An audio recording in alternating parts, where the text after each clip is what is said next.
lot of like hope and a lot of expectation, especially on Tyler. And I know your guys' message inside has been like it's been 9 games. Kind of how do you manage Yeah.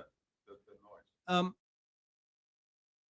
That can be difficult. And yes, there's a lot of optimism out there, which we like. We like expectations. I want our guys, and I want us to have expectations that we want to meet, but we can't let the expectations interfere with the process. And we're counting on some young players, some core players from the last two drafts to get better. We just are. I was thinking today about Kool-Aid. The leap that Kool-Aid made from year one to year two was pretty good. We need to make another leap. Quincy Riley came in here last year as a fourth round pick, ended up starting a lot of games for us. But we need him to take another step forward from year one to year two, just like Kool-Aid did the year before. So, we've got a lot of guys in that category that we're optimistic about.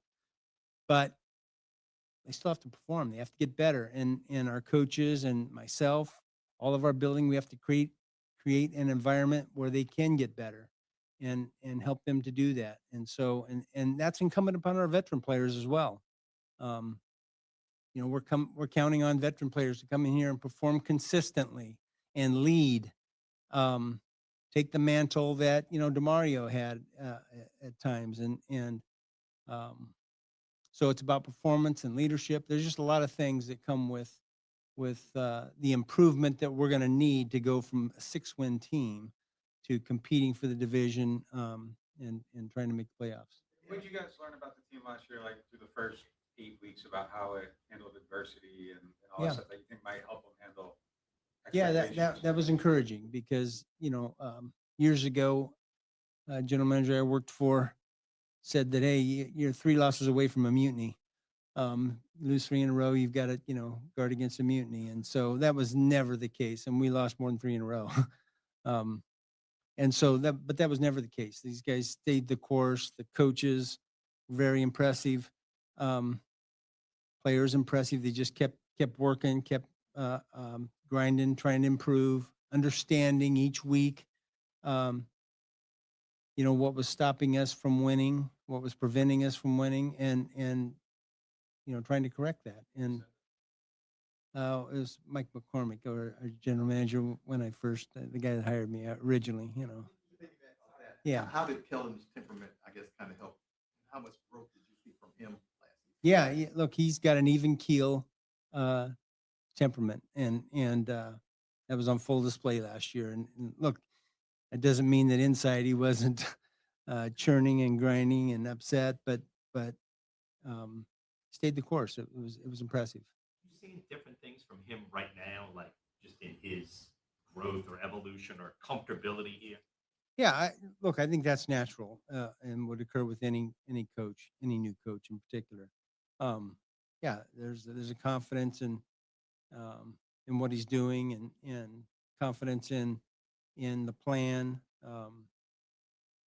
And I feel that throughout our staff as well. So, Mickey, with the skill set, what kind of expectations do you have the impact that each team could have? Yeah, I mean, look, he's a really good runner for our team, right? And fits the scheme that we want to run. And I think a lot of that is going to be answered in training camp. I mean, we think we know what he does well, but I think that this training camp is about understanding exactly what he does well and then putting him in the position to be successful. And our coaches are going to do that. And one of the things that was encouraging about this offseason was I think the offensive line, for example, I don't think they missed a single workout. I don't think a single guy missed a single workout that I can recall. And so that was encouraging to see those guys come together and resolve to be one of the better offensive lines in our league. And so I think that that's the starting point, obviously, for any running back. Fit together, and does him being here now kind of free Alvin up to? Yeah, I mean, those are the kinds of things that we get answered during training camp. Alvin wasn't part of our team during the off-season program. He came for the OTAs, the mini camp, but I think those are things that get settled during training camp, and I'm not worried about it, to be honest with you. I know we may not talk to you again over the next week or so, so just in 10 days, you've had friends and other players go to the Hall of Fame. Just what is it going to mean for you to see Drew being tried?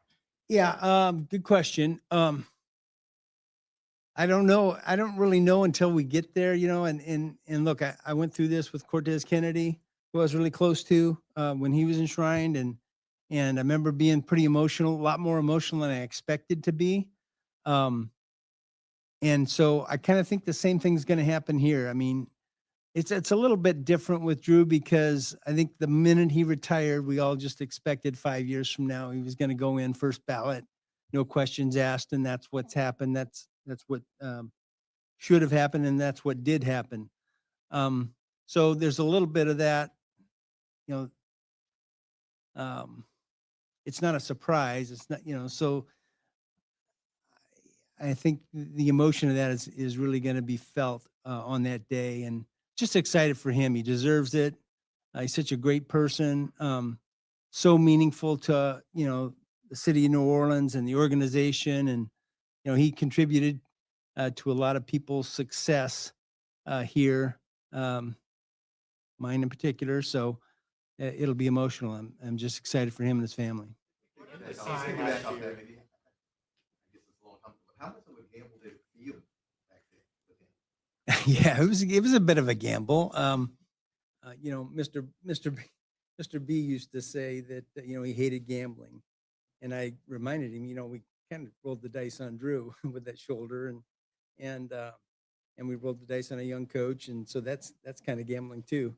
But look, we had so much information and such a belief in the person that Drew was that, and I've said this before, yeah, we weren't sure that he was going to be healthy and ready to go in season one or win in season one. But I think we had a lot of confidence that at least within a 2-year period, we would get the player we expected.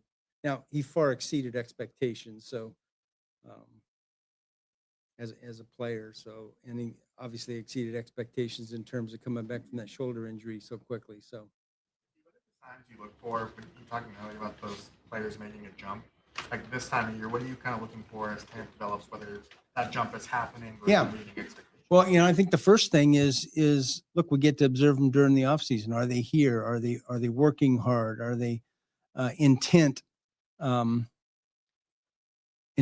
with, the things that they're working on in the off season? Is it things that they are weak at, or are they just, falling back on their strengths? And so we've seen some of that. When you come to this training camp, the first thing is, are they in shape? And it was really encouraging to see, guys in shape. We've got a lot of players who's managing their weight properly. So that's exciting. But we'll get more of that, more of those indications as we go through this first, few days of camp and as we get into it. Last season, you mentioned Cesar Ruiz is a guy that you wanted to kind of get more from. Yeah. You also mentioned he was a good player. Yeah. So what are the things that maybe you're looking for throughout camp to signal those? Yeah. I think first of all is just acknowledgement, which Cesar's done. He's his worst critic, and so he's a competitor, and look, it's all been good with Cesar so far, so I'm excited about that. And again, that's relative to the whole offensive line. With a young player like Jordan Tyson, how do you balance you being cautious with him throughout that summer program with like wanting to get him the work that he needs? Yeah. And does he have like any ground to make up when you guys start? Yeah. Well, first of all, I think he's a smart player, so I think the mental side we're going to be fine with. We're relying on the training staff. We're relying on Ted Rath and his staff to guide us in terms of, what's enough, what's too much, what's too little. And, one thing I've discovered in the last season was Ted Rath knows his stuff. And so we're going to rely on him and Ben and Sean in terms of managing him through this early part of training camp. But it's all been really good so far. Is your guys' aggressiveness like a wide receiver and just kind of churning and just looking for different answers, going back to last year to even in OTAs, bringing in new guys? Like, is this the most aggressive you guys have been at that position? Is that anything new or different in philosophy? Yeah, I don't really think so. Maybe it feels like that, but look, we're always looking for, good players and some of that may be a little bit driven by, the market for receivers now. It's so high that you're going to be able to play one top receiver generally, and you're going to have to, fill in with other guys. So the more, the better, and hopefully we hit on all of them and they're all become top of the market type guys. I'm sorry. You talked about young players making a leap this year. Are you expecting the coaching staff to make a leap from year one to year two?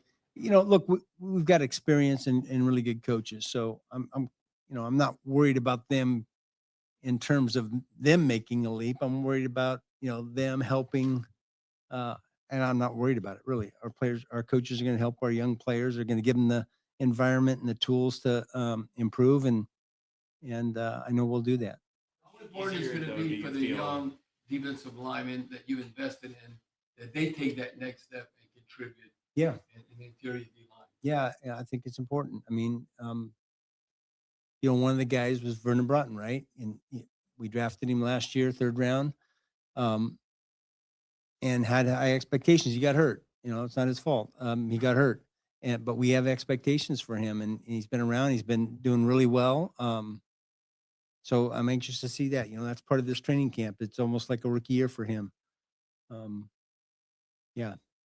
There's a lot of those guys, though.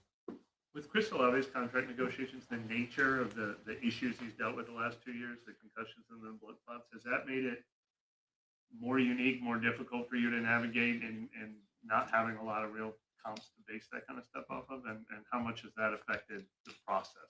Yeah, it's an element. It's a variable in there. I don't want to get into the details of what we talk about, but that's certainly a variable. Kind of the same, like with the way that that position specifically has gone up in value, as you guys are talking, like that would be another variable. Yeah, really that's a variable. Yeah. What do you like about the way you noticed Kellen Moore attacking his first full off season after having a season under his belt? What he prioritized, how he went about, I guess maybe even February, March, April, even before he got the players on the field. I just think that he was professional about it. He was, we talked about, the things we didn't do well and how we can, how we can adjust going forward, what we need to emphasize. And look, he's very detailed, very much, I think, a planner, how do we get the focus on the right things? And so it was all impressive and not unexpected. That's what we expected when we went through the interview process, and I would say all that came to fruition. For a second, you talked about the off-season workouts, of course. Tyler taking the guys for workouts onto the West Coast with Drew. How much did you appreciate seeing that? Yeah. Yeah, we definitely appreciate that. One thing about Tyler that I think we've discovered pretty quickly is that he's very intentional. He's very mature, and he too has like a plan for things, and not afraid to ask questions, not afraid to get assistance, and not afraid to dive in with the intention of, hey, I've got to be better, I've got to get better. It's a race for him to improve because we're gonna go as far as he can take us. TJ. Yeah. Straight up. Let's go. Welcome to Straight Up TJ. Tap in, sit back, press replay. We're locked in with the Saints on a weekday. Now we talk every sport, every big play. Years on the grind, now we level up the view. From the dome to the world, get a better look at you. No script, just truth when we break it down. Barbershop talk, but we broadcast it loud. Welcome to Straight Up TJ. Straight up. Fresh takes every time a beat play. This ain't your everyday sports cliche. We talk real talk now, what the streets say. Welcome to Straight Up TJ. New wave every week, let it replay. From the Saints to the whole game each day. You tapped in with the truth. Straight Up TJ. Real time talk, yeah, you know that it's live. From the draft to the deals, how the stars really thrive. From the court to the field to the big stage. We gon' cover every angle like a back page. No cap, no spin, just a clear take. If it's weak, we gon' say it, let the fear break. From the city that believe when the odds stack, TJ got the whole sports world in the group chat. Straight Up TJ. Straight up. Fresh takes every time a beat play. This ain't your everyday sports cliche. We talk real talk now, what the streets say. Welcome to Straight Up TJ. New wave every week, let it replay. From the Saints to the whole game each day. You tapped in with the truth. Straight Up TJ. TJ Jones. Turn it up, let it ride. Straight Up TJ. We on your side. New chapter, same grind, same name. Hit play, pull up. Join the gang, join the gang, join the gang.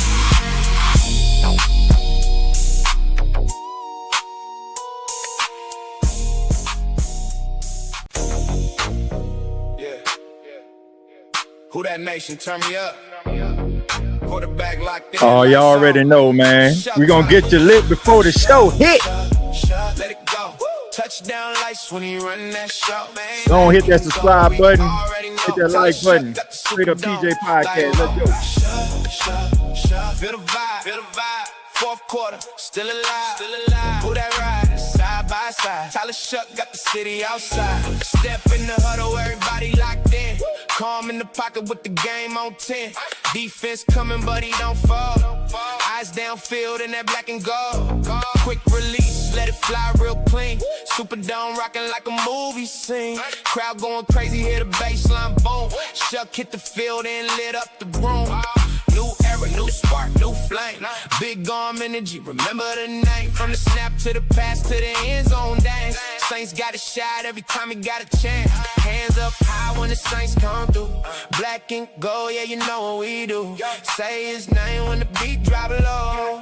Tyler Shough, now let everybody know. Yeah, Shough, let it go. Touchdown lights when he run that show. Black and gold, we already know. Tyler Shough got the Superdome. Like whoa, Shough, feel the vibe. Fourth quarter, still alive. Who that ride? Side by side. Tyler Shough got the city outside. Pressure in his face, still standing tall. Reads that coverage, then he drops that ball. Right on time, right on cue. Marching down the field like the Saints gon' do. Yes, sir. Yes, sir. Yes, sir. Yes, sir. What's going on? What's going on? What's going on? It is yours truly. There I am, TJ Jones. And thank you so much for checking out another edition of the Straight Up TJ Podcast, where we get you lit before we even say a word. Thank you so much for tuning in. I know everybody's excited because it's official, ladies and gentlemen. Today, the New Orleans Saints roster has to report, and the start of the 2026 NFL season is here, ladies and gentlemen. It's been a long road, a long road. It's been a long time coming. I know some of you have been trying to figure out things you want to do with your time. Like, man, I got to cut that grass. Man, I got to pay them bills. But guess what? Football is back, baby. All right. And I know we're all excited about that. What you all just heard was the press conference of Saints general manager Mickey Loomis. And a little bit later, we should be hearing from Saints head coach Kellen Moore. So we'll go back and we'll take a listen to that as well. Look, man, this is the Straight Up TJ Podcast. Hit that like and subscribe button. If you're new to the channel, please hit that subscribe button, hit that like button. We've been around since 2018 covering the New Orleans Saints. Lifelong Saints fan, grew up in New Orleans, raised in New Orleans, and love talking about the hometown team. So if you're into that type of stuff, as something I feel like it flew in my eye, hit that subscribe button, hit that like button, and let's go ahead and get started, man. So what y'all think? Go ahead and put it in the chat. I know it's not everybody's acquired taste listening to Mickey Loomis speak during press conferences. And I know people don't really care that much for that. But what do y'all think about Saints general manager Mickey Loomis during his press conference? I thought that he was a little bit more energetic than years past. Normally, Mickey Loomis press conferences kind of put us all to sleep, pretty much rings around the rosy, so to speak, kind of talks in circles. But I really felt as if Mickey Loomis was, a little bit more open than I have seen in years past. He has challenged the team for them to step up and for some new leaders to emerge. He talked a little bit about the offensive line, kind of putting a target on their back, and he held them accountable, not only Cesar Ruiz, who we all know needs to step it up, but the entire offensive line as a staff, record label, and crew. So I actually like this Mickey Loomis. This Mickey Loomis understands that the Super Bowl wasn't won last week. All right. He understands that the New Orleans Saints are a team for the last 4 to 5 years have been irrelevant. And he wants this team to be back in relevancy once again. But it takes a village, ladies and gentlemen. It takes a village in order for a team to be functional. And we know that teams can turn it around.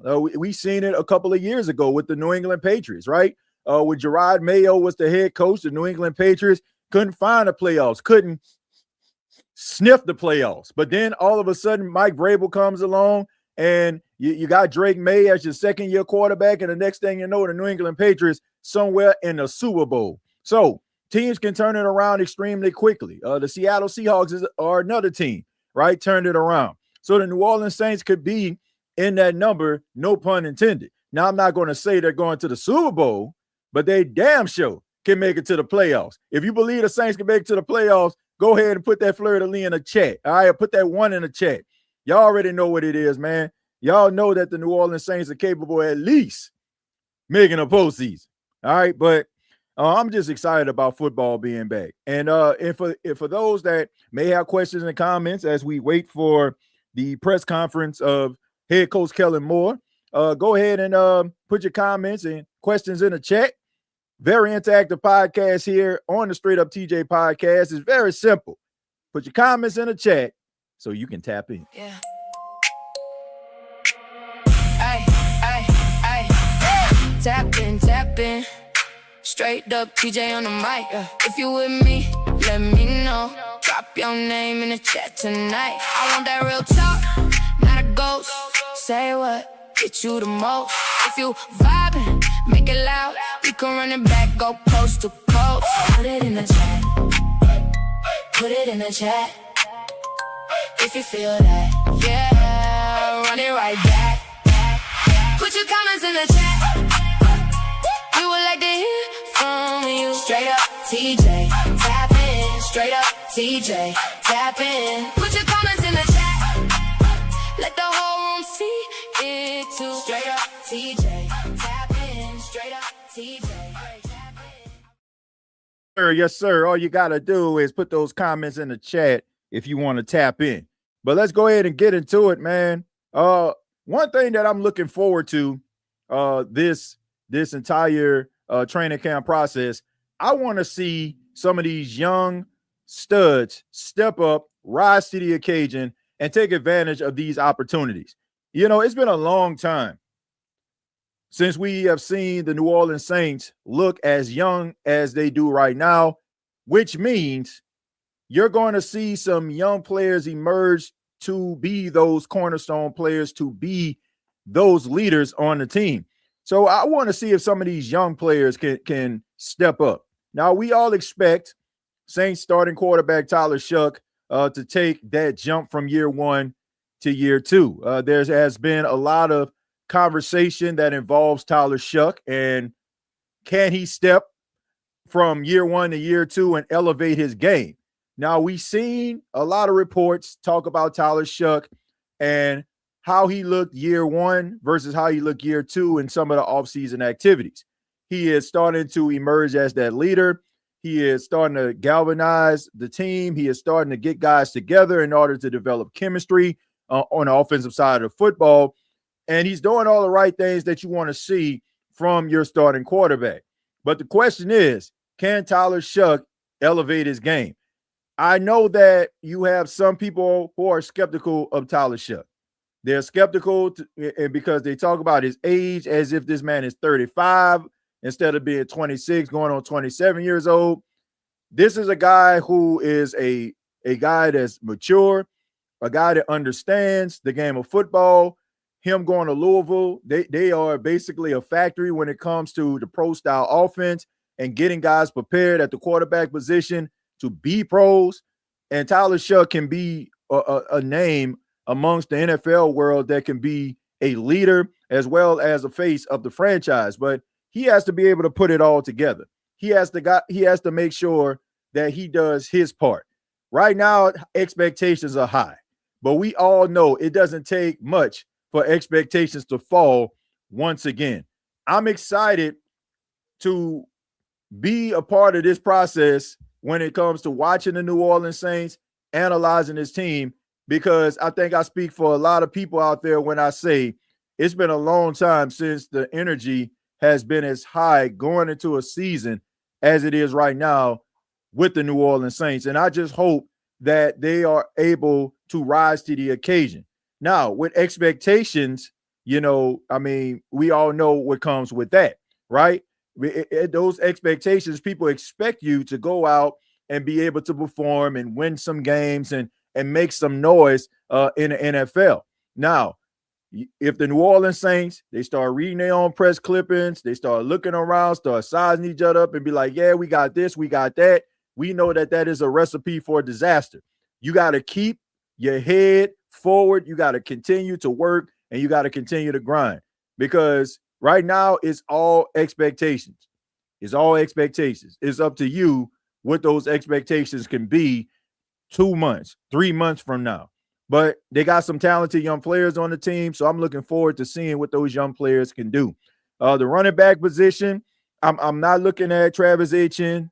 I'm not looking at Alvin Kamara. I want to see what's going to happen when it comes to guys like Devin Neal and Kendre Miller and Estime and Ty Chandler. Like some of these guys that probably are going to have to fight their way to hitting the field.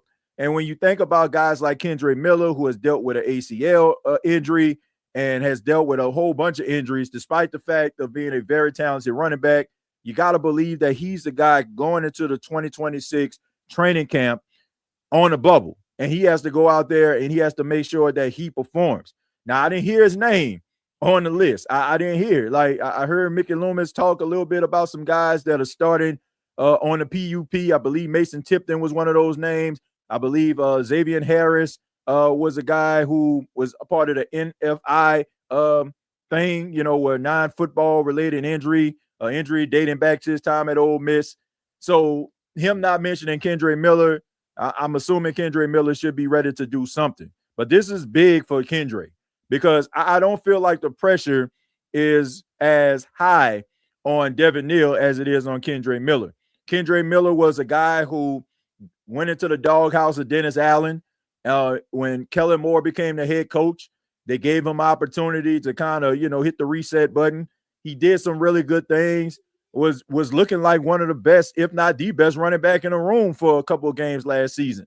But of course, got hurt and you can't make the club in the tub. So this is going to be a tough and very deciding season or training camp rather for Kendre Miller if he cannot get this thing together. So hopefully he can be able to put something together to make it extremely tough for the New Orleans Saints to move on from him. But the running back room is what I'm really looking at. I'm looking at the secondary, very thin, in my opinion. A lot of guys in the secondary that are young, inexperienced, and I just think that they're extremely top heavy. The Saints didn't really put too much emphasis in the secondary. I mean, they brought in a couple guys like Emerson and, a few guys like that, drafted, Lorenzo Styles and TJ Hall. And then, you still got guys like Jordan Howden and Ernest Sinker. That young guys there, but it's very thin. And, I'm just concerned about what that could actually look like if a key player in the secondary goes down. But hopefully we won't have to have those type of conversations, that these young guys step up. Quincy Riley steps up, Kool-Aid McKinstry step up, and they can keep their secondary intact more so than not. And if they do, then I think that they have a steady bunch of guys out there on the field. So I'm pretty sure there's a lot of positions that we can focus on, but those are a few just to name. Feel free to put the position groups that you are looking forward to seeing and how that's going to play out. Would love to hear what you have to say. Just make sure that you put it inside of the chat. But let's go ahead and get into it as we wait for the Kellen Moore press conference. I believe he was supposed to speak at 4:45 Eastern, 3:45 Central. All right, but at the end of the day, like we all know, man, sometimes things don't always happen on time. Anthony said that song was slapping, TJ, stuck in my head. Put it in the chat. Yeah, man, look, y'all already know what it is, man. Look, we get you lit before we even say a word right here, man. And that's what it's all about. We want to entertain. We want to have a good time here. And that's what you're going to get here on the Straight Up TJ podcast. And I'm just grateful for all of you that have filed into this platform and taking the time out, because you could have been watching or doing something else with your time. So I appreciate it. And I definitely don't want to bore you to death while you're here. Says energy was high when he had Derek Carr. Same thing going to happen. Well, look who that I understand that there's some pessimism going on, right?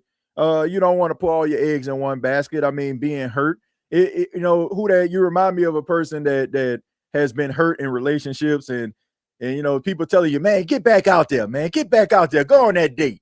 I don't think I'm ready for that type of commitment yet, right? To go out there and put myself out there and be vulnerable again. Look, I completely understand, my friend, but look, I mean, you only can go by what is presented, and you got to look forward to some positive things. Like you can't just go into things like hoping for the worst, right? Yeah, there's some questions that need to be answered, and yeah, there may be elements of this team that you don't trust, but you know, you gotta go into each season with some level of hope, because you really don't know how the season is going to pan out. We all can try to grab the crystal ball or become Nostradamus or Miss Cleo, you know, and we want to predict the future, but it doesn't always, you know, it doesn't always work in our favor. And why go into the season already, you know, with that type of energy? Like, you know, you want to wish for the best, even though you might be skeptical about where the team is going to be. But I just say, you know, try to be positive.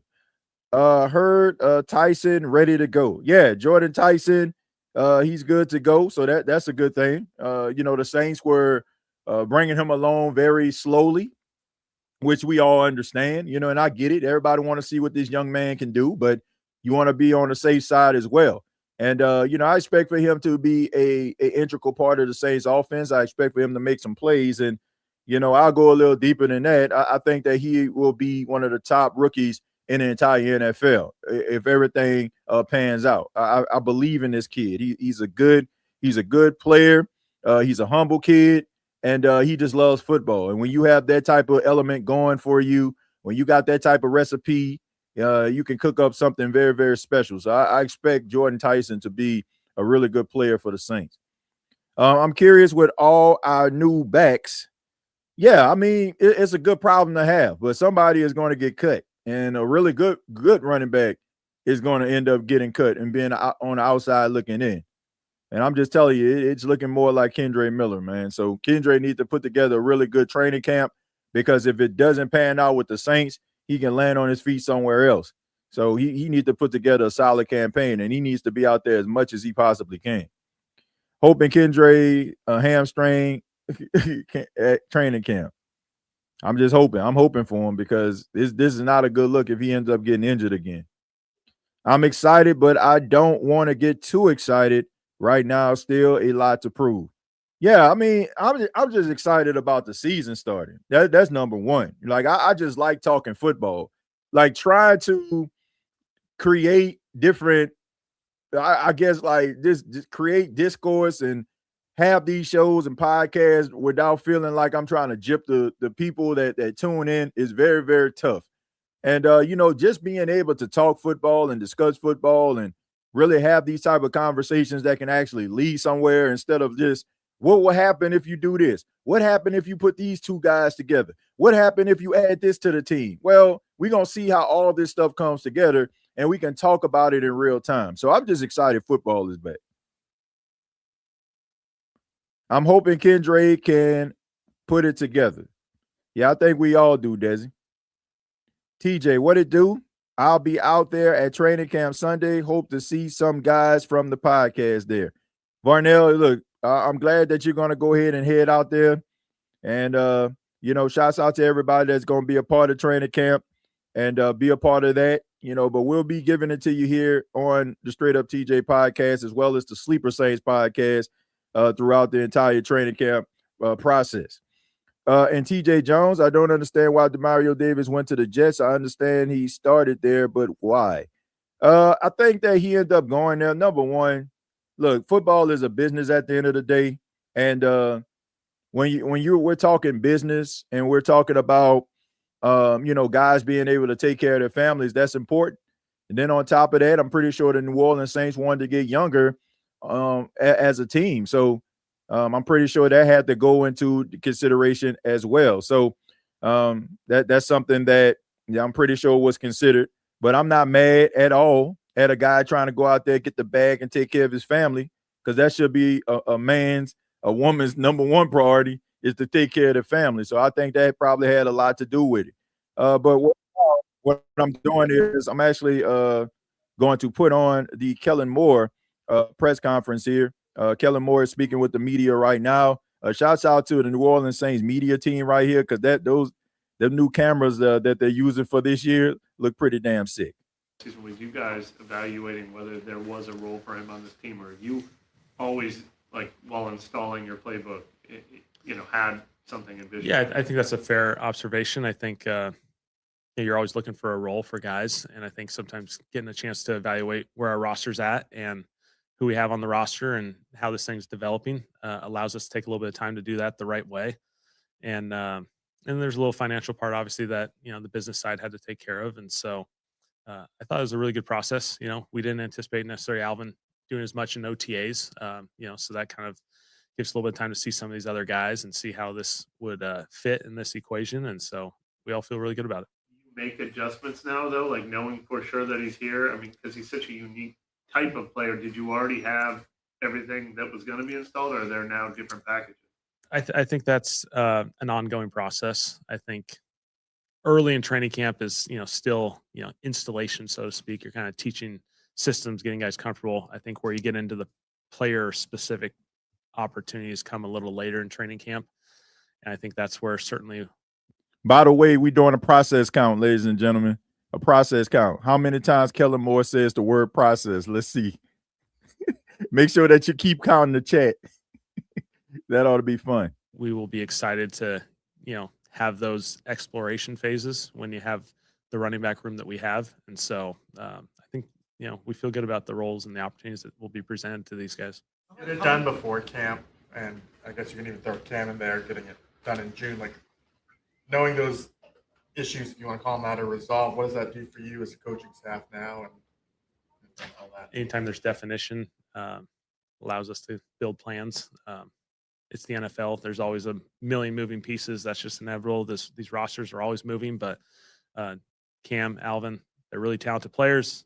They mean a lot to this organization. They mean a lot to this community. They do things the right way. And so we're excited to have both those guys. You guys being able to go out and get another running back, a couple tight ends, a few receivers. How much does the offense, does the offense change? Does it expand, or is it kind of making it all the same stuff? But you window dress it different? Like, what's the difference going forward? I think there's more variables for us in a positive way. Certainly we've been able to feel that just being around OTAs and seeing the tight end room that we have, the running back room that we have. I think it's just going to be exciting to kind of build that as we go. Certainly there's things that we already feel comfortable, kind of diving into. There'll be things that I think that's the exciting part of training camp is you get to kind of evolve. OTAs is a awesome opportunity for us to get better as a football team and individuals, but it's not real football yet, and we're a little closer to real football, which is an exciting part, but that's where you kind of get to, get a better feel for it. Well, going into camp, obviously knowing who the quarterback is going to be as opposed to last year, benefits that. yeah, I think just continuity. There's only so many reps. You just think about that. We got 10 installation practices, and then we're playing Jacksonville in a joint practice. There's only so many reps, and so anytime you can have more defined roles, it allows guys to work with the guys that you anticipate working, come September. And so I think that's a huge advantage. To that point, Mickey just praised Tyler's initiative and race to be better.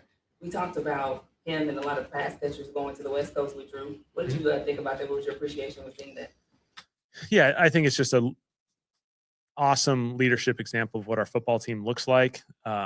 Certainly, Tyler gets a lot of the lead on this thing, but for guys to want to go do things together, spend time together, do the extra work, that means a lot. It's the right kind of guys. It's a special group of guys. They know we did a lot of good work in OTAs, but to steal a few more days in the summer obviously is a huge benefit. And then we just got to keep it moving.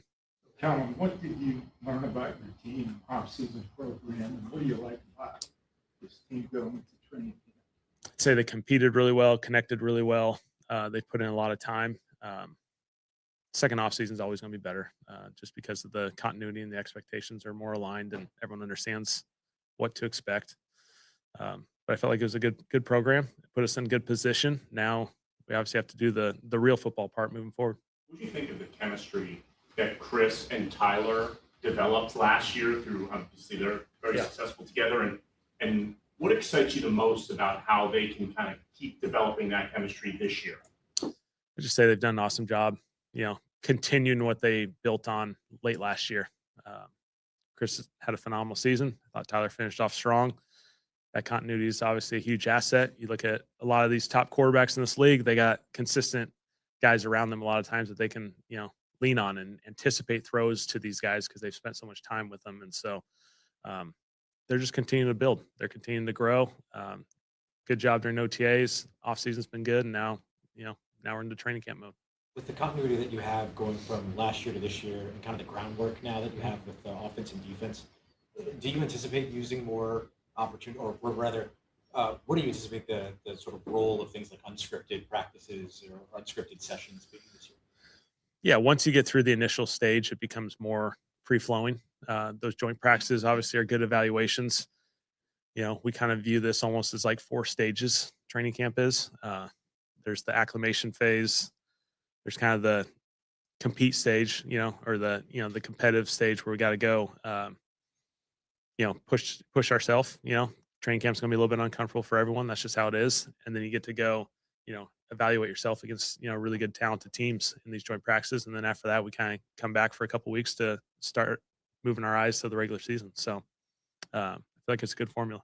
How do you guys manage like the expectations now? Like some people are picking you on big platforms, so like do a lot of stuff. Tyler's got a lot of expectations. How do you guys manage that this year? It's part of the NFL. Much rather have that than the other side of these things. And so that's what we all want. That's what we all expect. And so, you understand the NFL season takes its course and there's highs and lows. And I think the most important thing is that the guys just focus on the task at hand, get better each and every day. We'll get to the regular season when we get to that. That's still feels a long ways away. So we got some really good work ahead of ourselves. And if we just keep our eyes on that and focused on that, getting better, everything else will take care of itself. Feel that shift at all? I mean, do you kind of recognize that expectations are higher here than maybe it was a year ago, at least from the outside? I don't know. Every season it's the NFL. I mean, everyone has the same goals and aspirations in many ways. We want to be NFC South champs. Like that's our goal, and then ultimately, obviously, we want to play February 14th. I think a lot of people have shared that in all 32 teams, the last couple of days. We're all shooting for the same goals, and now it's about what you do each and every day and the preparation you make. And, once the regular season comes, there's a lot of things that come into that factor into it. How do you balance, you just looked at the caution and the management y'all have been doing with Jordan Tyson versus like making sure he's ready to go, and doesn't have any ground to make up by the time y'all get to week 1? I just think Jordan's done an awesome job through this whole process. Every guy's in a different stage. Again, our objective is to be as healthy as we can in going into training camp and then build from there. And so an acclimation phase, we all have to get acclimated over the next few days to get ourselves ready to play real football, which is, I remember the date, August 3rd, I think. August 3rd is our first padded practice. So we got to build our guys up for that opportunity. And so I think Jordan's done a nice job. He'll continue to be able to play football and keep building up the right way. And, all these guys, there'll be a few guys from whether it's medical or older players that, hey, we, manage them just a touch, but these guys are all ready to roll. What do you anticipate his management will look like? Will he be out there as early as this week doing more than we've seen so far? I think we'll see him playing football tomorrow. So he'll be ready to go, and we'll just build him up as we go, like any player. I mean, he didn't do a ton during OTA, so we got to build him up the right way, just like we will all these other guys. Similar with Chris, or is Chris even more ready to do more early? I think the same thing as far as just building someone up. I mean, Chris is in a great spot. He's doing an awesome job, and so he'll be ready. Kendra Miller not to land on PUP coming off that torn ACL. Like, how's he doing, and what's it say about him that he didn't have to go on that at all? Yeah, credit to him. Those are long journeys when you come off an injury like he had. Credit for him, our trainers, everyone who he's worked with to work really, really hard to put him in position to go compete for a job in August. And so you feel great about that. And I think he's going to do some really good things. Hey, Kellen, are there any areas that you feel like you got better at since last season? Something that you've improved on as a coach? Personally, I think you're always just trying to get better. It's as simple as that. No matter what stage you're at, every year you're going to have things you like, things you don't like. Every meeting, you're going to have things you like that you presented, don't like that you presented, and it's just about getting better. And I just love the offseason that we had because of the continuity and the consistency that we had, that we were able to really dig deep into what our season looked like last year, things that, both positively and things that you got to improve on. And then you also get to study, what the league looks like, because ultimately you're competing against 31 other teams. And so you got to see where they're at and what they're doing, and how can we grow as a football team. Kellen, it seems like Tyler's really embraced the role as the leader of the team, especially now that he knows he's the starter. How do you expect that to show up during training camp? How does he lead this team through these next several weeks? Yeah, I think, Tyler's one example. I think for a lot of our guys, it's the leadership that you need. These are days where we have to build this thing up the right way, and we got to push ourselves through uncomfortable things. These guys haven't worn pads in a while. And so, when you get to pads, like, there's an acclimation, there's a getting used to, okay, the pad level, the physicality that this game requires, and we have to keep going. And so, Tyler's a great example of everything that he's brought to this offseason has been excellent. From an offensive perspective, he'll continue to evolve as the leader of that group, and his communication and his ability to play at the line of scrimmage. That'll all be a growth opportunity this training camp. How much clearer would you say the vision of an identity is for either offense or defense, really the full team, just going into this second year? Yeah, I think time invested together, going back to last year, but then this offseason, I think our guys really have embraced the adjustments that you want to make. And so I think our guys know what we need to do. We know we did not start fast. We know we got to run the football better. We know we got to be more consistent stopping the run, week in and week out. We know that, situational football is such an important part of this. The margins are really tight, and these end of game situations we got to master. And so I think we understand where we need to go, and we just got to get there. And how would you describe, when you think about where the identity is that you're starting camp with, what would you describe that identity as for this team? Yeah, I think our team just realizes, we want to play smart, fast, and physical. That hasn't changed. That's a play style that we want to play with. But what the schematics look like, I thought we did an excellent job. OTAs building a foundation. I think a big part of what we're doing is, we're just continuing to go from OTAs. This isn't a, start at step one and, go back through, the baby steps. Like, our OTAs was a great growth. Summer, the expectation was you grew individually, and then we just keep going. And so that's where you gain momentum when you invest that much time into it. At the end of last season, do you feel like you reached kind of those pillars, smart, fast, physical? Like, was it all kind of that identity that you wanted to see? Yeah, I feel like we're playing cleaner football. I think we needed to play smarter football. The penalties and the situational football got better. Obviously, we spent a lot of time investing in that. And then, the play style, being physical, being able to run the football more efficiently, stop the run, I think we have some great examples of that late in the year. And then fast is just about these guys just playing confident and free. And I think our guys, we're finding that as we go. I guess just to spin it forward, like, is there like one of the three that you're really trying to hammer home this year, or like right now? Kind of like I'd like to see like our physicality in the run game, for instance, or something like that. I think all of it. Yeah. I saw Josh Hill officially listed with the tight ends. Are there any other staff movements, configurations that have changed at all?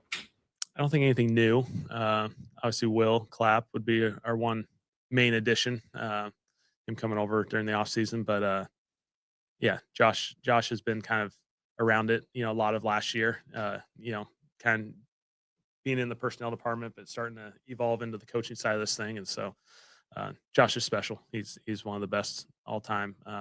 Great example for our players to see a guy, his career, and then his transition. I think he's awesome for these guys. You mentioned starting fast or wanting to start faster this Yeah. year. What are some of the things that you can do, and are there things that you can do in training camp to kind of help get you ready for that? Is that the thing you got to look for? No, mindset mentality right now. We're in the installation process. So it's about, the mindset mentality and getting used to, like, we got to start practice fast. And then there'll be certain periods and situations as training camp evolves where we put a little bit more focus on it. And then, there's plenty of stuff I've done through the off season where you're trying to study just the data and the scheme and all that sort of stuff of how we can do a better job here. Kool-Aid recently made a comment about he thinks this offense is going to be very explosive, but also his excitement to try to shut them down during training camp. Just from a coaching perspective, how do you sort of like, I'm sure you don't want one side of the ball just beating up the other one. Like, how do you, one side has a good day, are you worried about that? Like, what's that balance like? That's how training camp is.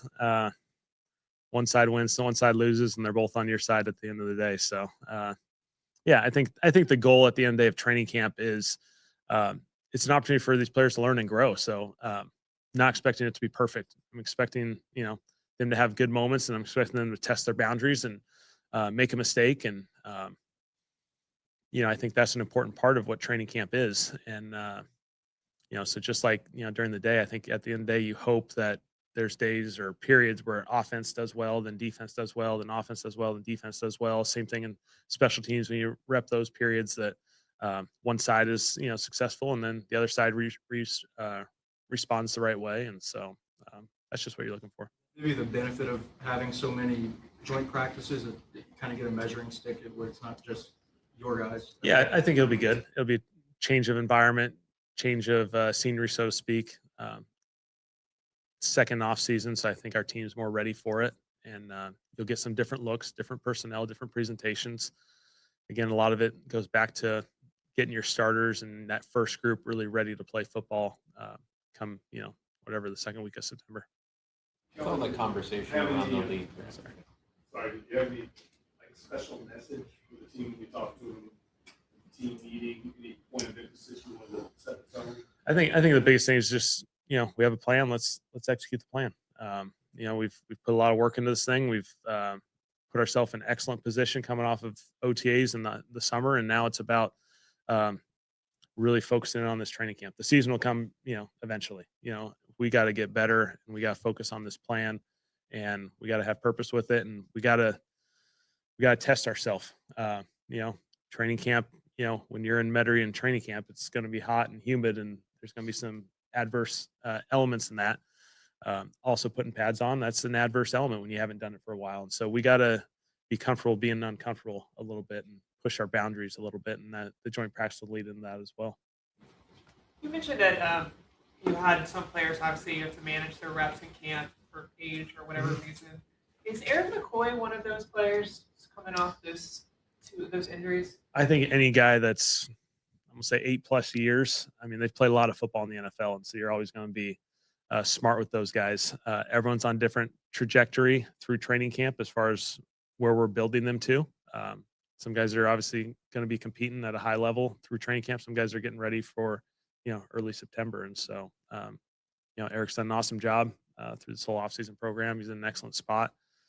He's, we'll probably have to make sure he's, maintaining this thing the right way. And so he's ready to go. All the kind of conversation and emphasis around the multi-tight end sets around the NFL. What are you hoping to see from your room here throughout training camp? Yeah, I'm just excited to let those guys compete, and they'll define the roles. We'll sort it all out. We got a really talented group. I think we got 7 tight ends, and we love all 7 of them. They're all tight ends that can play on Sundays this fall, and so we're excited to let those guys all compete. And it's a trend to play with multiple tight ends. It's an asset, and we'll just continue to see how that goes. Does that kind of clock into what you were talking about with the multiple, like more variables and things like that? Is that Yeah. a position where you can really maximize? Yeah, I think that's a really talented group, a very versatile group. When you talk about the traits that those guys have and the ability they have to, not only play like an inline tight end, play in the backfield, play split out. I think that's where the power of that position comes up when you have guys that can line up in a number of different ways. Because it's been a focus of yours since you got here, just curious, team building activities, what's the schedule look like? What's coming up? Yeah. Training camp's really about getting ready for football. We'll still have a couple items, but OTAs, we kind of utilize a little bit more time for that. And then training camp, we'll still have a couple opportunities to kind of spend time. I think a lot of what training camp creates is a day where guys are just around each other a lot. And so it's a lot more organic as far as spending time together. When you practice in the morning, you have a little idle time before meetings in the afternoon. These lunches, these dinners, we got a great cafeteria here, so guys get to hang around, and it's perfect. You were saying that for the team you guys want to be next season, that like your young guys are gonna have to make a leap. And I'm wondering, I know that like is the case for every team across the NFL, but I'm just curious on like after the season you guys had, is that an emphasis for you? Or are you excited to see it? Well, what's kind of your mindset going into trying to have these guys take the next step? Yeah. I just say everyone has to grow. Everyone has to, whether you played last year or didn't play, you got to get better during training camp. You got to be ready to go. And I'd say from a big picture perspective, there's always, people sometimes call the second year jump, those guys who play last year as rookies, that rookie year. Some of these rookies are going through it now. You go right from your season, right into the combine training, right into the draft, OTAs, summer, they get a couple weeks, and they're right into the season. There's a lot going on.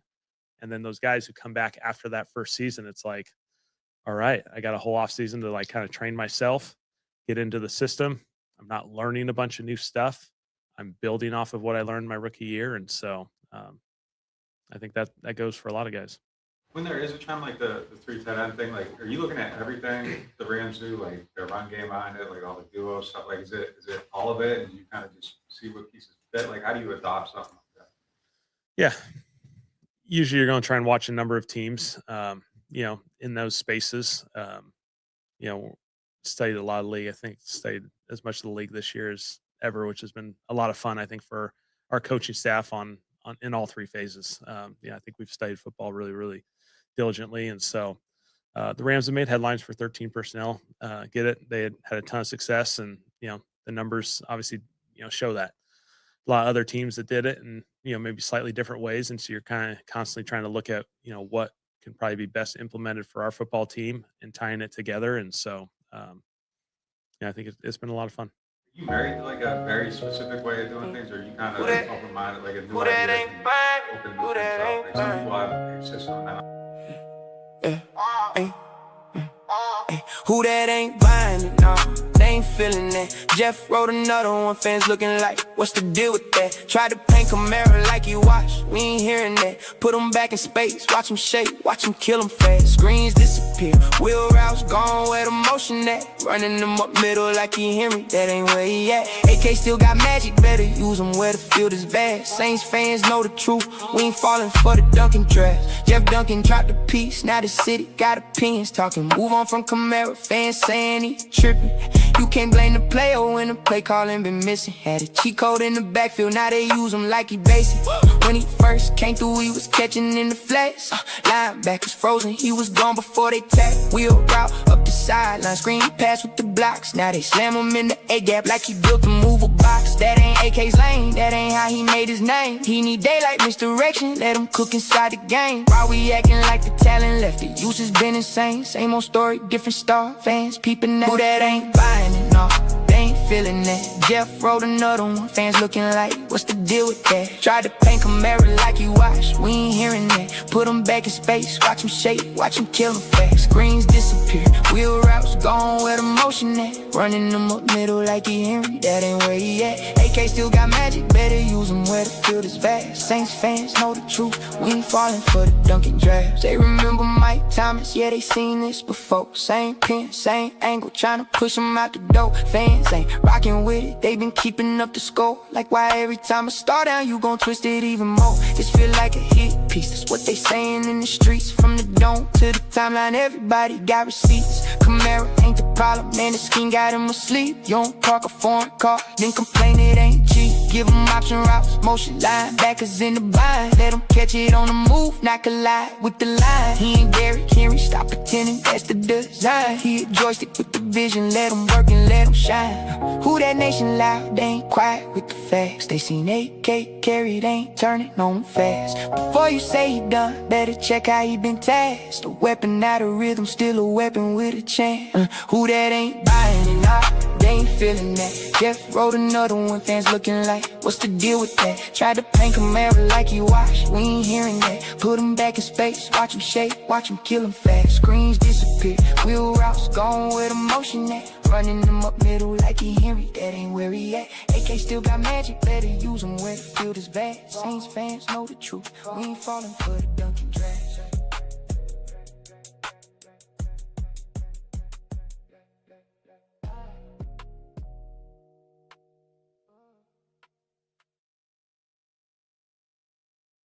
Yeah. Who that ain't buying it? We ain't feeling that. Jeff wrote another one. Fans are like, what's the deal with that? Trying to paint Camaro like he washed. We ain't hearing that. Put him back in space, watch him shake, watch him kill him fast. Y'all know what it is, man. This is the Straight Up TJ podcast. Appreciate you all for being here. If you're just joining us, we just took a look at the press conference of Saints head coach Kellen Moore. Went ahead and kind of cut it short a little bit. If you want to finish that up, you can go to the New Orleans Saints YouTube channel and go ahead and finish that joint up. And shouts out to Kellen Moore.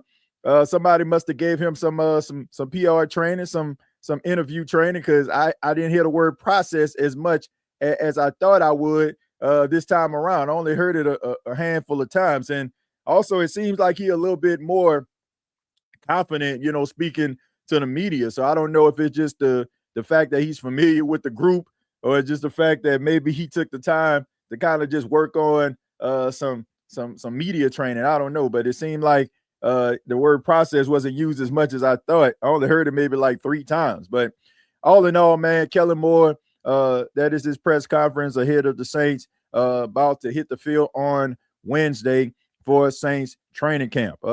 I know everybody's excited about that.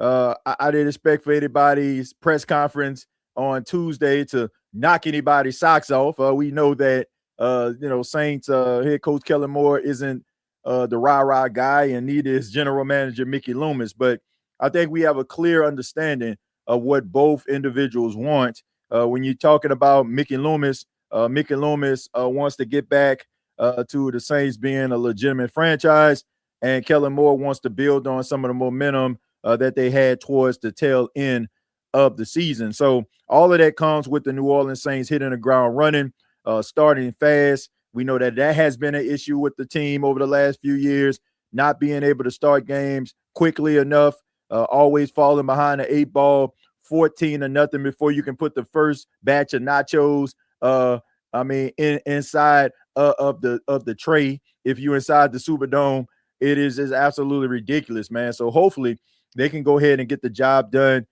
play a little bit more efficient. They got talent on the team, and I'm looking forward to seeing what they can actually do. Put your comments in the chat if you're just joining us. Feel free to put your questions or your comments there. We would love to hear from you, and looking forward to seeing and hearing what the Saints are going to be doing throughout the 2026 season.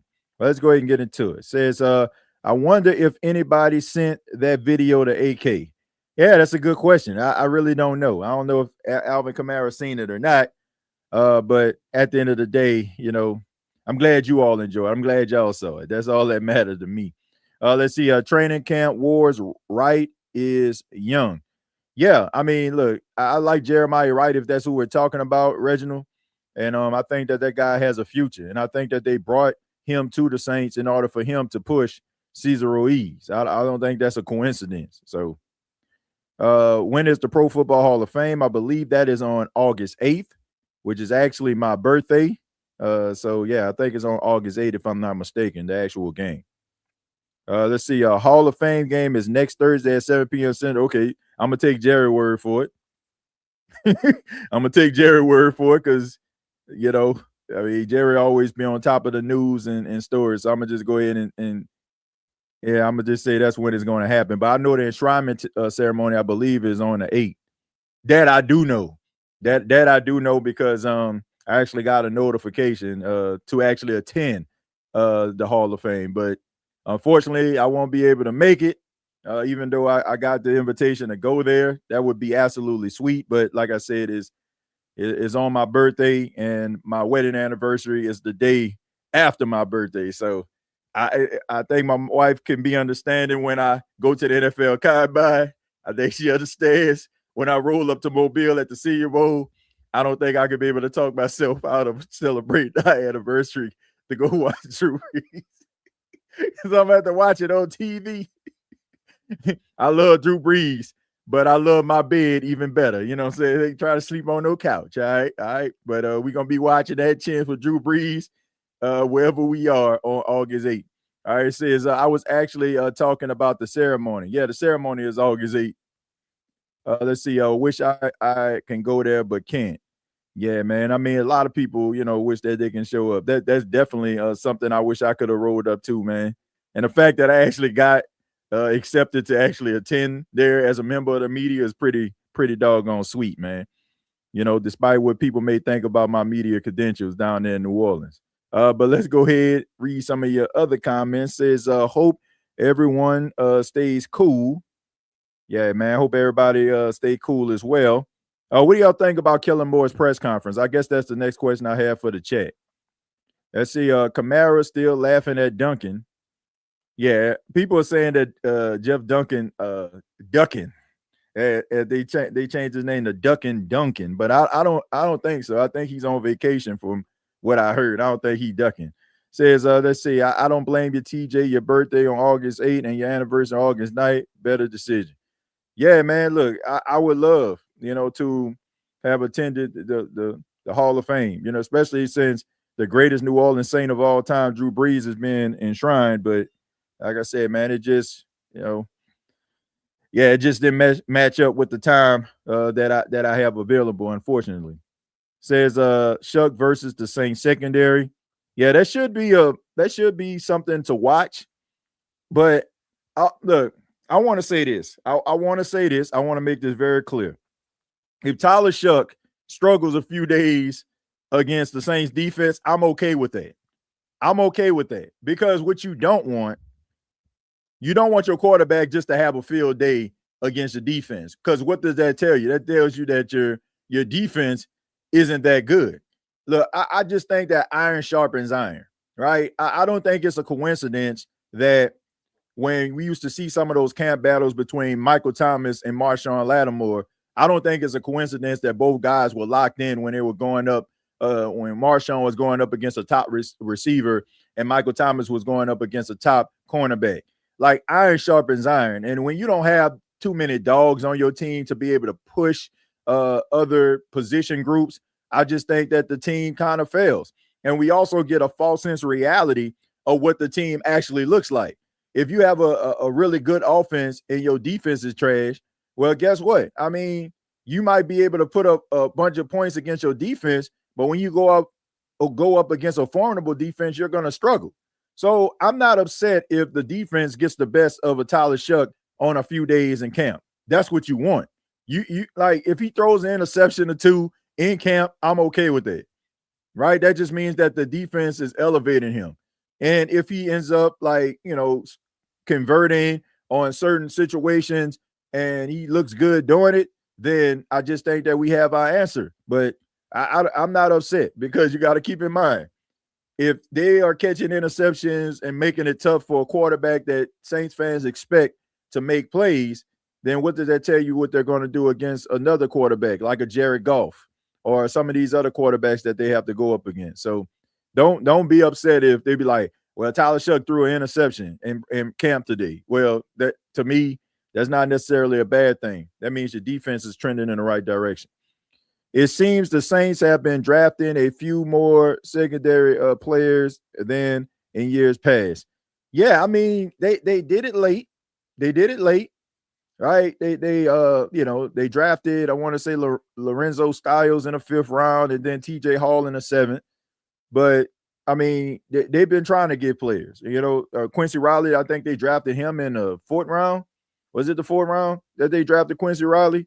So they're trying to get players in the secondary, but I just think that they felt like they had bigger fish to fry when it comes to what they needed earlier in the draft. You got Jordan Tyson in the 1st round. You got Christian Miller in the 2nd round. So both of those guys are going to pay dividends right away. So I think they probably believe in these young players and Kool-Aid and Quincy Riley. So let's see what they can actually do.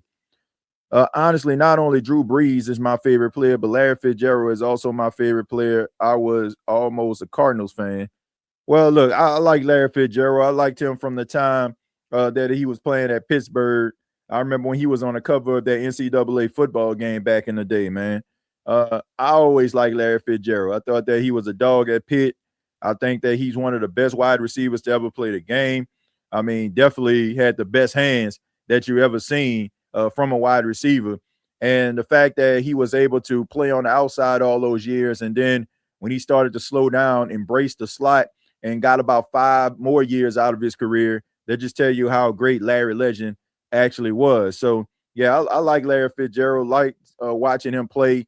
I'll never forget, what was that, 2008, when he had one of the greatest playoff runs I ever seen from a wide receiver when Arizona Cardinals went all the way to the Super Bowl and lost by a Santonio Holmes incredible catch in the back of the end zone against the Pittsburgh Steelers. I was actually rooting for Arizona in that game. I can remember, rooting for Kurt Warner in Arizona because everybody just thought that Kurt Warner was washed and he was just going to go to Arizona to just pass and die, a slow quarterback death. But he went out there, man, he resurrected that franchise. And I just never forget, man, Larry Fitzgerald just out there balling the heck out. That was probably the greatest outside of Jerry Rice. And I was young at the time because I didn't really appreciate the playoff run of a Jerry Rice. But that might have been, I'm talking about, a playoff performance that I can remember from a wide receiver. That was probably the best playoff run from a wide receiver I ever seen from Larry Fitzgerald. Like he was a beast during that playoff run. I mean, he was unstoppable. He was freaking unstoppable. See, my guy TJ, I'm always an after show boy, but was able to come in for a second and show my support. I'm at work, big dog. Damian, I appreciate that. Thank you for stopping by. You already know what it is, man. We always got love for all of the after show boys and after show girls out there. Y'all already know. Shots out, shots out, shots out, shots out, shots out. To them after show boys. Shots out, shots out, shots out, shots out, shots out. To them after show boys. They be tweeting and be posting. They be tweeting and be posting. They be tweeting. Yeah, them after show boys. They be tweeting and be posting. They be tweeting and be posting. They be tweeting. Yeah, them after show boys. Shout out to all the after show boys and after show girls out there. Says training camp is the time to try something. Yes, you will make mistakes, so go for it. Let's go, baby. Let's go. Yeah, man, just go out there and do your best, man, and take some risk, right? I mean, go out there and take some risks. It's best for you to take those type of risks and training camp to actually do it in a game. Shouts out to after show boys and girls. Yeah, man. Shouts out to them ASBs out there. Shouts out to them, man. Steelers versus Cardinals was one of the best Super Bowl games. Yeah, man, it was one of the best Super Bowl games. That game was back and forth.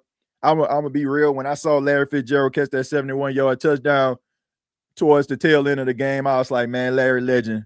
And that man about to carry the Arizona Cardinals to the Super Bowl. I couldn't believe it, man. I could not believe it.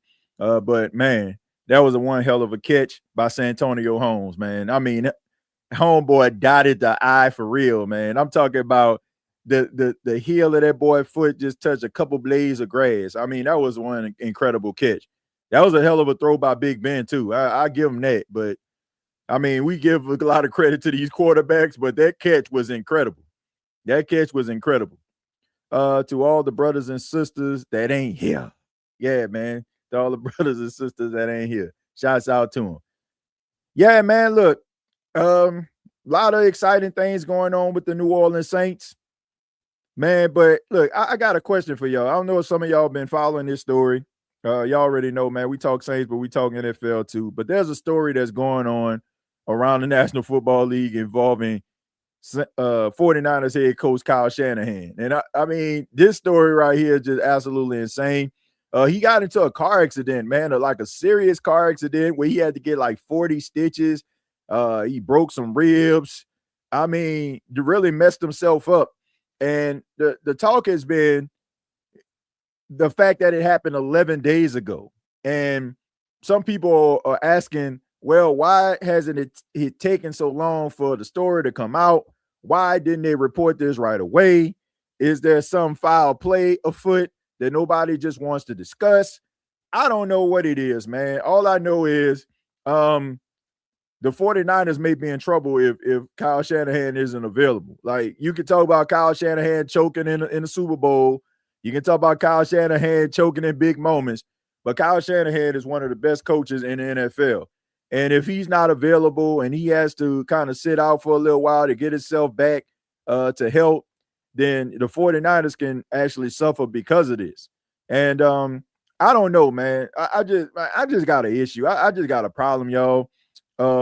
With this go along, get along, gatekeeping society that we live in, where people are so afraid to report certain things because they're scared to lose their position, and they don't want to make nobody mad, and they don't want to upset nobody. So I want to mess up my access.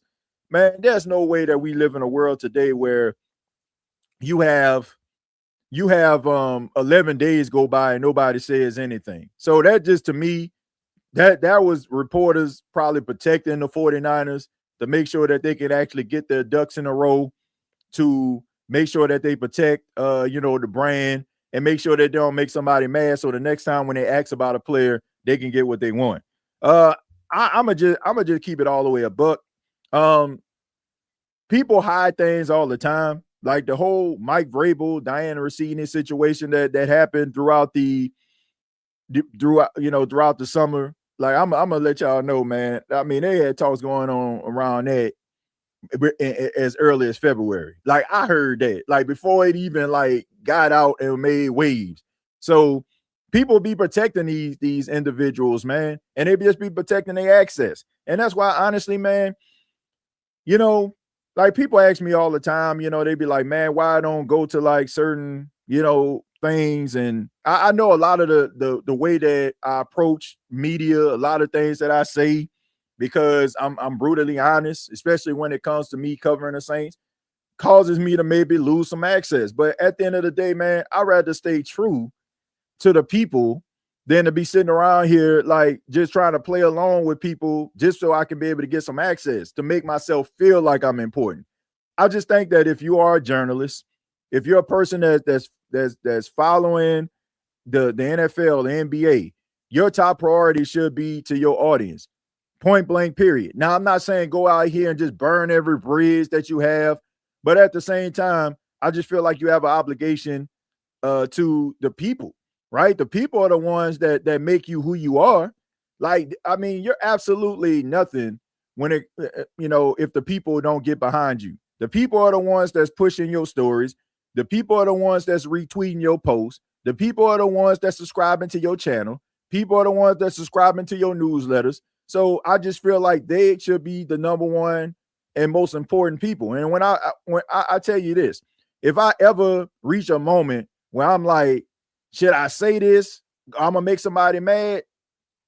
I rather sit up here and be honest and be truthful and forthcoming to the people that make me who I am than be sitting around here just trying to go along to get along. Now, I understand, that comes with a price, but at the end of the day, if people rock with you, they're going to rock with you because those are the people that actually made you. But at the end of the day, 11 days going by and nobody says absolutely nothing at all.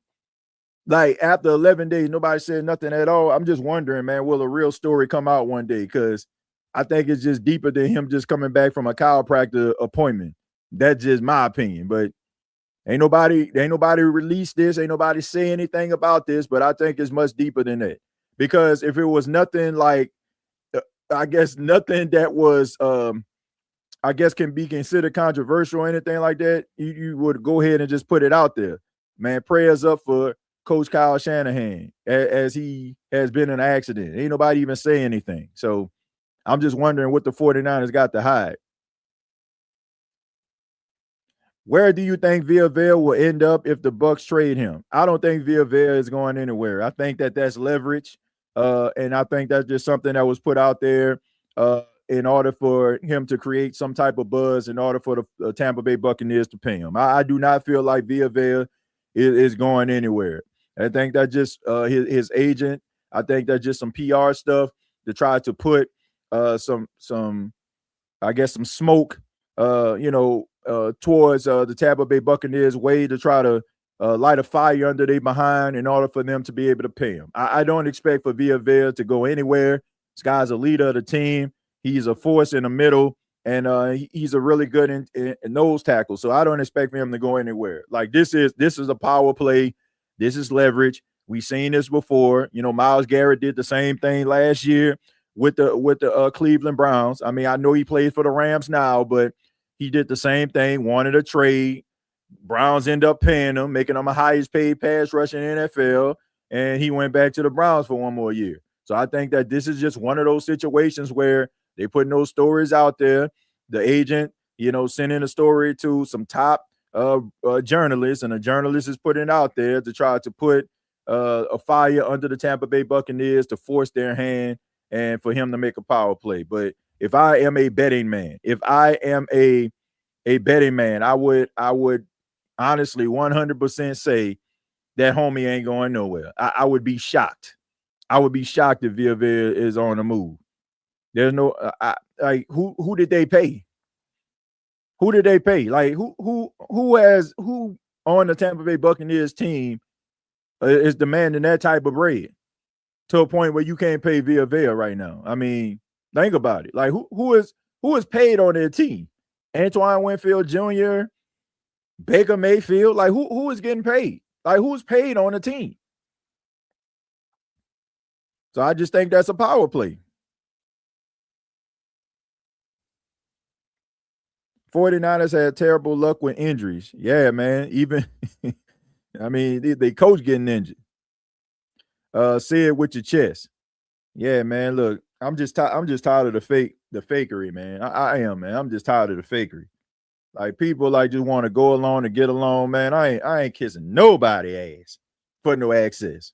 Like seriously, man. Your priority and your obligation is to the people. And when you lose sight of that, you might as well just go ahead and wrap it up. Just go ahead and wrap it up, man. Smiling and joking and laughing at people jokes that ain't even funny. Like they got Kevin Hart on stage or Dave Chappelle just so they can let you in the building. Man, miss me with that nonsense, man. Like it's about the people at the end of the day, the people that made you who you are. And some people would say, well, I wouldn't be able to get the things that I need for the people if I didn't get along. Well, I believe that to a certain extent, but I don't believe that you should sacrifice yourself in the name of access. I just do not. And I just think that the fact that the 49ers did the press conference, they put the statement out about Kyle Shanahan, and then maybe two minutes later, that's when all of the stories start to come out. That's weak. That's weak right there. That's somebody protecting their brand and not servicing the people that made them who they are. I stand by that, and I don't care who get upset. It's just a fact. It's just an absolute fact. Feel free to put your comments in the chat. I'll go ahead and I'll take a few more comments before we get up out of here. But this is the Straight Up TJ podcast. My name is TJ Jones. I ask that you hit the like button and subscribe to the channel. Help the channel to grow. as we gear towards Saints training camp 2026. That has been a topic of conversation throughout this episode.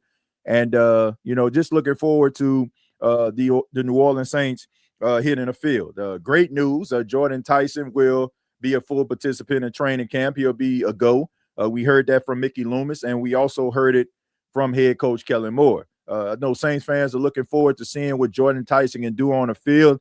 Guy's a human highlight reel. Got a little Justin Jefferson in him, if you ask me.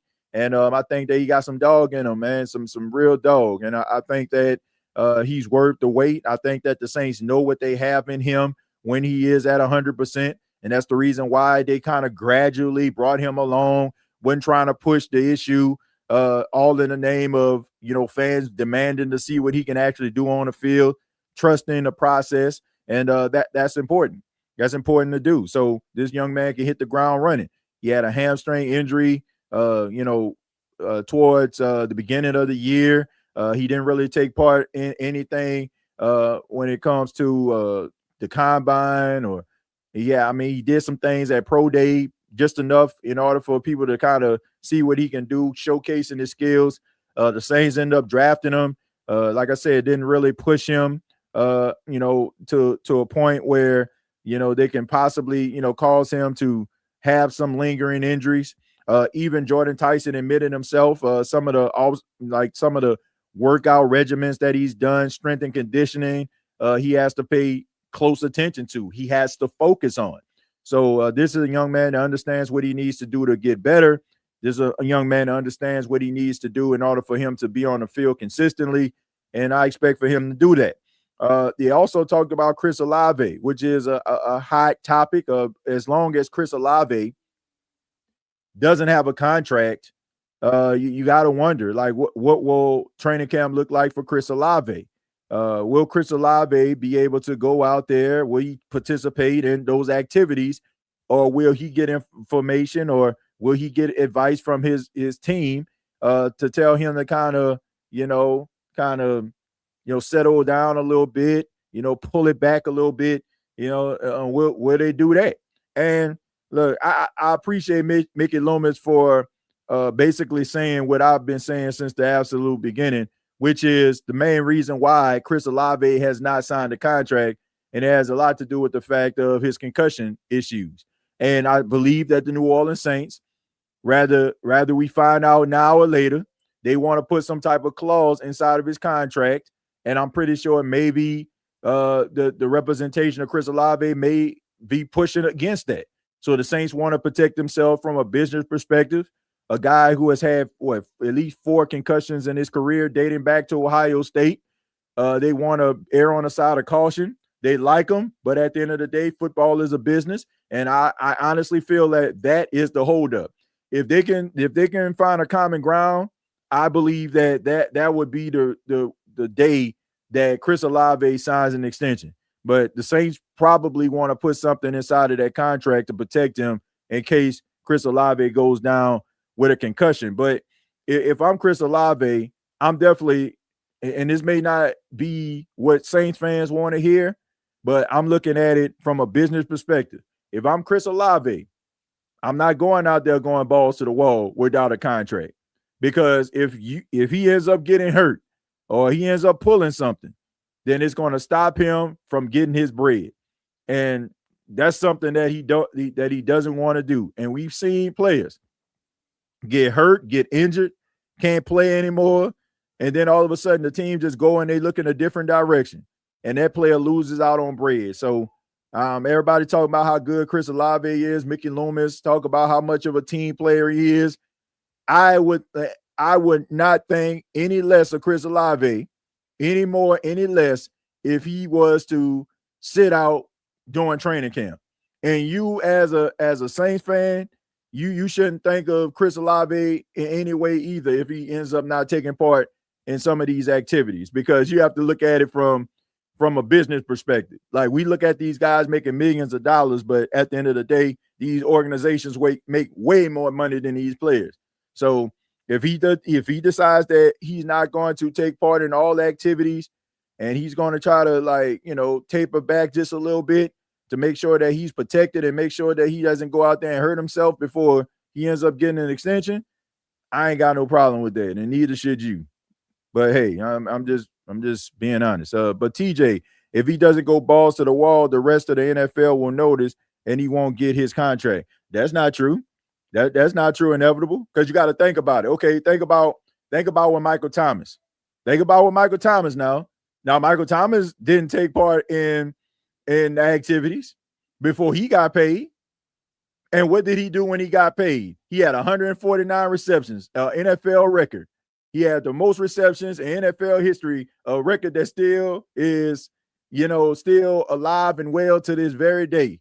So I don't think anybody's going to look at it. Nobody's going to look at that, because we have seen players who have sat on the sidelines. We have seen players that have held out and not took part in activities, like been in the facility, stood on the side so they won't get fined, but they're handling their business behind the scenes. Nobody's going to look at that. Nobody's going to look at Chris Olave and think any less of Chris Olave. Everybody on here know what Chris Olave is capable of being. This has absolutely nothing to do with anything other than this man getting paid. So if he was not to take part in the offseason activities, nobody will think any less of him, because everybody knows what Chris Olave is capable of doing when he is on the field. The last time we seen Chris Olave on the field, he had 1,100 yards, 100 catches, and 9 touchdowns. He was a second-team All-Pro. Just because you're sitting out, that doesn't mean I don't think anybody should look at this dude in a negative light, because teams are going to look out for the team, and we shouldn't get mad at players because they want to look out for themselves, because the team is going to continue to go forward. The team is going to be around way longer than Chris Olave is going to play football. And this man got to make sure he's taking care of his family and take care of himself in the process. So if he does decide to not take part in those activities, I don't think fans should get mad, because I think if you are getting mad, it's just the fact that you feel like you're being robbed out of the opportunity to see him run around. And I'm okay with that. I'm okay with not seeing my boy run around if that means that he ain't gonna if that means that he running around and he ain't paid, and this man end up getting hurt, and then the Saints just gonna look out for themselves, man. That's just the truth. Let's see. Teams are a business, and so are you, the player. Yeah, they're gonna look out for themselves, man. Like they're gonna look out for themselves. And like I just think, and look, get in where you fit in. I'm not talking about you if I ain't talking about you, but I do feel like fans sometimes get at these players because selfishly they want to see these players go out here and run around with shorts and shells on and catch passes, so we can see the video of them doing some type of acrobatic catch or something. Like, but you got to look at it, man. This football is a business. It's a business. And if these guys end up getting hurt, these teams are going to protect their brand. They're like, they may like these players, but they're going to look out for their own self-interest. Like this doesn't have anything to do with the NFL, but I think y'all remember basketball player Isaiah Thomas. Not the Isaiah Thomas for the Detroit Pistons, but the Isaiah Thomas that played for the Boston Celtics. And y'all remember, like, when Isaiah Thomas, he was playing for the Boston Celtics, he was leading the team and scoring. I mean, the dude was just out there balling, and he was looking for a big-time contract, and they just refused to pay this kid. They didn't want to pay him, and he was out there giving everything that he could. It was looking like he was looking like Iverson back in 2001. When Iverson was just out there falling all on the ground, like getting knocked down in the name of the Philadelphia 76ers. That's how Isaiah Thomas was looking. And then lo and behold, he was in a contract negotiation, and he ended up getting hurt, being out for the season, man, messed his knee up. And guess what the Boston Celtics did? They didn't pay that man. And he robbed himself out of a payday. Now, Isaiah Thomas moved on, and he still played in the league, but he never got that big-time contract that he would have gotten if he would have protected himself and looked out for himself. But he was out there trying to give his all to the Boston Celtics organization, all for the Boston Celtics to turn around and say, oh, man, you hurt. Oh, rats. Didn't pay the guy. So like I said, football is a business. It's a business, ladies and gentlemen. Never forget that. As much as we like to see these guys catch touchdowns and get sacks and get interceptions and pick sixes, return for a touchdown, it's a business at the end of the day, and their bodies are the business. So they got to look out for it. They don't, like, football players don't have anything that they really honestly have going for them in negotiations other than their bodies. Their bodies are the ones that that get them the money. You know, how high they can jump, how fast they can run, how good their hands are, how strong they are. Any one of those things go down, then we're talking about a guy not getting paid and being a journeyman around the National Football League or not even in it. So don't get mad at Chris Olave if this man decides to sit out. I'm just being real with you all. I love how they're handling Jordan Tyson. These are things you hired Ted Rath for. I'd rather him 100% for regular season than trying to catch 5-second clips in training camp. Absolutely, Aaron. That's just what it is. Like, if you look at what the New Orleans Saints are doing, who cares if Jordan Tyson catch a pass in training camp? Like, what means more, him catching a pass in training camp or him catching a pass in the regular season against the Atlanta Falcons with playoff implications? I take the game versus the Falcons with playoff implications on the line. But, you know, caring about, oh man, you seen that catch and getting viral moments, like, man, if you care more about viral moments than actually seeing a guy being well enough to be on the field, then I think our priorities are messed up as fans, onlookers, prognosticators, etc. Can't blame him for looking out for himself. Should have not gotten to this point, but it is what it is. Yeah, I don't think anybody should get mad at Chris Olave, but people will, and they will get mad at him for not getting out there on the field. They'll start bringing up his concussion issues and, oh man, the Saints did this for him, the Saints did that for him. You still gonna have players that's out. You still gonna have fans out here towing the New Orleans Saints line, trying to be on the front line for the team, when they need to understand that this is a business and the team gonna look out for themselves if something was to happen to Chris Olave. I saw the comment from Jake Hayner Club, but it bothers me. It's not bothering me at all.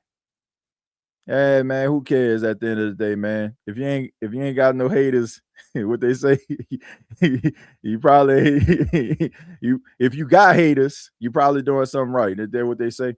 Says, but TJ, what if Tyson turns out to be even better than Olave and CO doesn't go out there and play for a contract and get injured? Does he still get his contract? Olave is good, but he ain't no Mike T.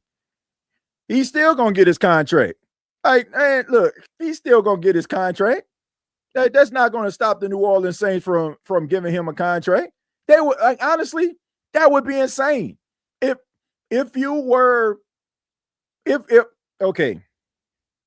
Jordan Tyson ends up being good, if not better than Chris Olave, that's a hell of a good situation that the Saints are in, because you don't have to worry about paying Jordan Tyson for at least 5 years. Like, if you pick up his 5th-year option, we're talking about you not having to pay this dude for 5 years. You're gonna have like at least 5 seasons of Jordan Tyson. And if you sign Chris Olave to a contract, you're gonna have at least 3 or 4 years with him. So you're gonna have a really good top shelf wide receiver that is on a rookie deal, and you have a veteran who, by the time his contract is up, it's gonna look like mere pennies to what the next wide receiver, like when Malachi Tony and all them other guys come into the NFL, it's gonna look like pennies. So that's a good problem to have. The Saints aren't gonna be like, well, man, Jordan Tyson, I mean, he's the next big thing. Like, well, we don't need Chris Olave anymore. Like, you're not gonna give up Chris Olave. You're not. Like, only way you will give up Chris Olave if, I don't know, the Saints end up having a terrible season and you just in the running to get Jeremiah Smith or something. Then we talking about maybe, using him as a trade bait. But at the end of the day, he's going to get paid. It's just a matter of when. And it doesn't matter how much and what incentives are going to be in his contract. Jordan Tyson and him being a really good player, like, has absolutely nothing to do with Chris Olave's contract. If you're the Saints, you want him to get paid and you want him to work out because you'll have two top shelf wide receivers. One you already paid with an extension and another one you ain't got to pay for another 4 seasons. So I get what you're saying. I understand what you're saying, but like, I don't care how good Jordan Tyson is. It has nothing to do with Chris Olave getting paid at all. Like, I can't see the New Orleans Saints saying, okay, we ain't gonna pay Chris Olave because look how great Jordan Tyson is. No, they're gonna pay him because in a couple of years, whatever Chris Olave's contract is gonna look like mere pennies. Because you got to think about the fact that the NFL salary cap goes up every single year. And the money that the NFL gets year after year after year is just absolutely ridiculous. So whatever the $34, $35 million contract or 32, 33, whatever you pay Chris Olave, going to look like pennies in the next couple of years. So when you have to pay like a guy like Jordan Tyson, who probably going to be getting like $45, $50 million around the time it's time for him to get paid. You need more than one good wide receiver in the league. The last 5 Super Bowl champions have a strong 1-2 combo at the skill positions. Yep. I mean, having that one guy as your number one guy that just leaps and bounds better than everybody else, I mean, they ain't going to get you nowhere. Like, you need somebody that's going to be able to be a good complement to that top receiver that you have. Like, you think about Reggie Wayne and Marvin Harrison. Think about Jerry Rice and John Taylor. You think about Alvin Harper and Michael Irvin. Like solid, like for a top franchise wide receiver, you always had a solid wide receiver on the other side too. Like you think about, some of these other like wide receivers, that have had some big time, seasons. Like, it don't necessarily always end with a Super Bowl championship. But the team that has a really good receiver and he's accompanied by another really good receiver on the other side, they always seem to find success. Because in the playoffs, everybody kind of focuses on your strengths. And you need that guy that maybe everybody's not focused on to make some plays. Trolls gonna troll, haters gonna hate, but that's when you know you're doing great. Yeah. I mean, pretty much, man. Pretty much. But yeah, I mean, look, I wouldn't get upset with Chris Olave. I'm not getting upset, at him at all if this guy decided not to take part in like these activities, because the only thing that's holding the Saints up because they probably wanted to put some type of clause inside the contract because of the concussions. And I don't think it's hyperbole here or me just basically just throwing that out here, because the question was asked during a press conference and Mickey Loomis was like, that's part of it. Well, I don't think it's part of it. I think it has a lot to do with it. But it's rather you trust the guy or you don't. It's rather you're going to believe in what this guy can bring to the table or you don't. And I think that Chris Olave is talented enough. I think they're going to end up paying him. But I just think that they probably want something in his contract that right now they're trying to kick against. But look, I appreciate everybody for being here. I know the show is a little bit longer on this episode. We looked at a couple press conferences from Saint General Manager Mickey Loomis, and we also checked out Kellen Moore's press conference. Feel free to put your comments, in the chat after the show. Make sure that you put your comments there. Hit the like button, subscribe to the channel, help the channel to grow here on the Straight Up TJ podcast. You're doing something great unless you are Dennis Allen. We were right about that dude. Yeah, Dennis Allen, that definitely wasn't it. That definitely wasn't the move, man. It wasn't the move. But you can follow me on X at TJAY Jones 8. Also, make sure that you all check out the Sleeper Saints podcast that is available. Before we get up out of here, I'm going to go ahead and put that link inside of the comments. Make sure if you have not already, subscribe to the Sleeper Saints podcast. It's a weekly podcast covering the New Orleans Saints, hosted by yours truly. Shouts out to Sleeper Saints. We have a good time over there, man. We answer questions from the Who Dat Nation, and we basically just talk Saints. So if you're into the New Orleans Saints, you're into the black and gold, make sure you subscribe to that channel. I think we got about 460 subscribers so far.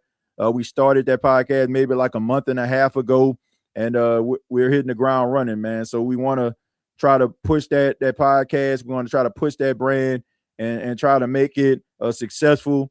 And we're going to be talking Saints throughout the season, so you don't want to miss it. Make sure you subscribe to the Sleeper Saints podcast. All right, so thank you all so much, and until next time, all I got to say is, who dat? TJ. Yeah. Straight up. Let's go. Welcome to Straight Up TJ. Tap in, sit back, press replay. We're locked in with the Saints on a weekday. Now we talk every sport, every big play. Years on the grind, now we level up the view. From the dome to the world, get a better look at you. No script, just truth when we break it down. Barbershop talk, but we broadcast it loud. Welcome to Straight Up TJ. Straight up. Fresh takes every time a beat play. This ain't your everyday sports cliche. We talk real talk now, what the streets say. Welcome to Straight Up TJ. New wave every week, let it replay. From the Saints to the whole game each day. You tapped in with the truth. Straight Up TJ. Real time talk, yeah, you know that it's live. From the draft to the deals, how the stars really thrive. From the court to the field to the big stage. We gon' cover every angle like a back page. No cap, no spin, just a clear take. If it's weak, we gon' say it, let the fear break. From the city that believe when the odds stack, TJ got the whole sports world in the Welcome to Straight Up TJ. Straight up. Fresh takes every time a beat play. This ain't your everyday sports cliche. We talk real talk now, what the streets say. Welcome to Straight Up TJ. New wave every week, let it replay. From the Saints to the whole game each day. You tapped in with the truth. Straight Up TJ. TJ Jones, turn it up, let it ride. Straight Up TJ. We on your side. New chapter, same grind, same name. Hit play, pull up. Join the gang.